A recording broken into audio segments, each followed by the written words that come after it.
sanad kasta waxaan soo saarnaa kumanaan qof oo diyaar u ah inay naftooda u huraan kuwa ay u adeegaan. Waxay u tababaran yihiin inay ku shaqeeyaan xaalado kasta si qarsoodi ah oo aan cidna ogaan karin, iyagoo fulinayo howlo halis ah oo saameyn weyn leh.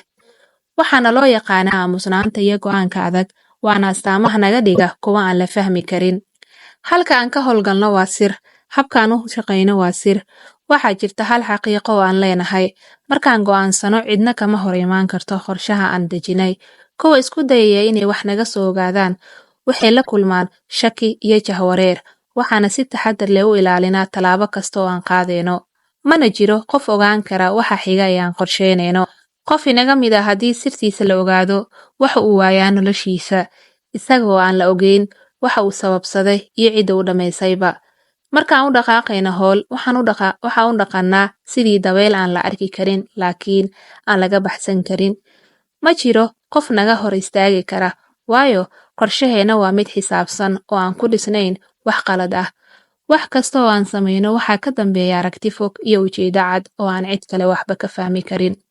Haddii uu qof isku dayo inuu nagu soo dhawaado, waxa uu ogaan doonaa oo keliya xaqiiqda inaan mar walba ka fikirno tallaabooyin badan oo ka horeeya. Waxaan joognaa meel walba, laakiin cidina ma ogaan karto meesha aan ku sugannahay. Waxaan u howlgalnaa si qarsoodi ah, laakiin saameyntaydu waxay gaadhaa meel kasta. Waxaan aaminsannahay in xoogga dhabtahi uu ku jiro fahamka, qorsheynta iyo ficilka aamusnaanta ku dheehan tahay. Ugu dambeyn, hal shay baa si cad loo ogaan karaa, waxaanan nahay kuwa aan la qiyaasi karin. Waxaan nahay kuwa si buuxdo u diyaarsan, waana kuwa ka shaqeeya guushana dhammaystira.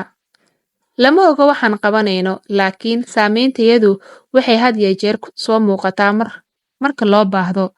Marka haddii aad isku daydo inaad naga hor timaado, ka fiirso 2 jeer. Waxaan joognaa halka aan ka go'aansanay inaan joogno waqti walba. Waxa suuragal ah inaan dagannahay guriga kaa soo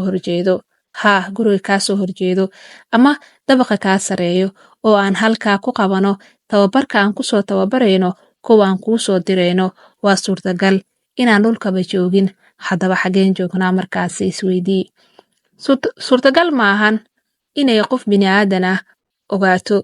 Qof kasta waa inoo fududahay inaan weerar ku qaadno, isla markaana aan muddo daqiiqadaha ugu guulaysano. Se waxa ina saaran waajibaad ah inaan ilaalino xuquuqda dadka oo dhan. Si aan u helno xogtaada oo dhan, waxay nagu qaadanaysaa muddo gaaban, isla markaana waxaan u adeegsan karnaa waxa aan doonno.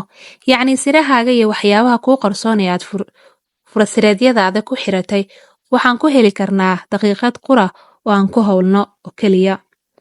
Se waa xaqiiq waa ay naga badbaadaysaa haddii aadan afaaraheena soo gelin oo aad iska kay ixtiraamto sidaan kuu ixtiraamayno oo kale. In yar oo kooban oo ka mid ah xeeladaha aan adeegsano si aan siraha u helno ayaa halkan ku qoran. Kani waa buuggaan aan u diyaarinay dadka muddada dheer u oomanaa inay wax inaga ogaadaan. Waana buugga habka tababarka sirdoonka. Aqriye haddii aad buuggaan aqrinayso, waa hubaal waxaad jeclaanaysaa inaad nagu soo biirto. Se waxaad ogaataa qofka inagu soo biirayo inaga ayaa raadsana ee isagu inama soo raadsado. Haddii uu isku dayo inuu ina soo raadsadana, waxa uu halis ugu jiraa inuu ku dhaco dabinadeena malaayiinka ka badan ee meel kastaba yaala. Qofkii uu bato dadaalkiisa oo si macquul ah u dhaqmo, waa hubaal inaanu la socono xogtiisa, isla markaana haddii uu u qalmo xubinnimadeena inaan si fudud u soo dalbanayno.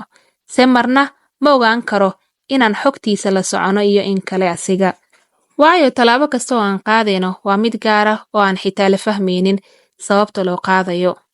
Waa macquul inaad isweydiinayso waxa aynu nahay, se inaad isweydiiso ma ahan, waayo caafimaadkaaga ayaa ku jiro inaad jaahil ka ahaato su'aashaas jawaabteeda ama weydiintaas warcelinteeda. Haddii aad ogaatana waxaa laga yaabaa inaad ogaatid daqiiqada ugu dambeysa ee noloshaada. Kani waa